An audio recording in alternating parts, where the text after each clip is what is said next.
Good morning. कैसे हैं आप लोग? आई होप सब कुछ अच्छा होगा। जब बच्चे पढ़ाई करते हैं तो कई क्वेश्चन ऐसे होते हैं जो उनको नहीं बनते, वो समझ ही नहीं पाते हैं और उसमें अपना बहुत ज़्यादा टाइम वेस्ट करने लगते हैं। वो एक क्वेश्चन के पीछे दूसरी चीज़ें नहीं कर पाते हैं। तो वो ऐसे बच्चों से मैं ये कहना चाहती हूँ कि आप उनके उस क्वेश्चन के लिए अपने किसी दोस्त से पूछ सकते हैं, टीचर्स के पास जा सकते हैं, घर में किसी की मदद ले सकते हैं। खुद सवाल में न उलझे रहे बल्कि दूसरों से मदद लेके भी आप उसका हल ढूंढ सकते हैं। तो आपको क्या करना है, उस सवाल के हल ढूंढने के लिए दूसरे प्रयास करना है।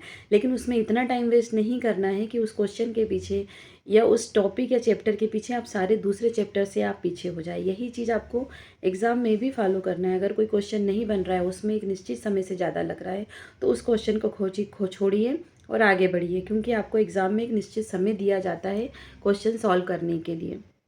घर से आप मान के चलिए कि आपको किस क्वेश्चन में कितना समय देना है, कितने क्वेश्चन किस में करना है।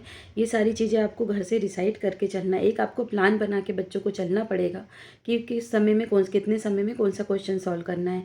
साथ में अगर घड़ी अलाउ है आपके एग्ज़ाम हॉल में ले जाने के लिए, तो आप घड़ी लेके जाइए और उस समय सीमा में ही अपने क्वेश्चन को सॉल्व कीजिए। और सबसे बड़ी बात, कोई नया पेन लेके मत जाइए। जिस पेन से आपने नहीं लिखा है उस पेन को लेकर नहीं जाइए। जिस पेन से आपको लिखने की आदत है, जिससे आप लिखते आए हैं, और या जो चल रहा है वो उस टाइप के पेन लेके जाइए। कई बार ये होता है कि हम नया पेन लेके जाते हैं तो हमें पकड़ने में कंफर्टेबल नहीं लगता है, या ऐसा भी होता है कि हम उससे लिख ही नहीं पाते, पेन ही नहीं चलता है।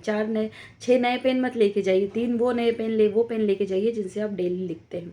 और सोचिए मत, एग्ज़ाम है, ये आपकी ज़िंदगी का निर्धारण नहीं है। ये आप जितना पढ़ पाएँ, जितना लिख पाएँ उतना सही है। सबसे पहले आपको वो क्वेश्चन सॉल्व करने हैं जिसको आप बहुत अच्छे से सॉल्व कर सकते हैं।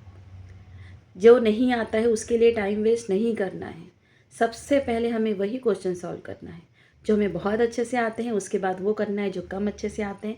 फिर तीसरे नंबर पे वो आते हैं जो थोड़े थोड़े आते हैं, और चौथे नंबर पे वो जो हमें बिल्कुल नहीं आते हैं। ऐसे धीरे धीरे करके आपको क्वेश्चन सॉल्व करना है। टाइम मैनेजमेंट एग्ज़ाम में बहुत ज़्यादा ज़रूरी होता है। टाइम मैनेजमेंट आप करिए घर पे, उसी प्रकार से आप टाइम मैनेजमेंट करिए।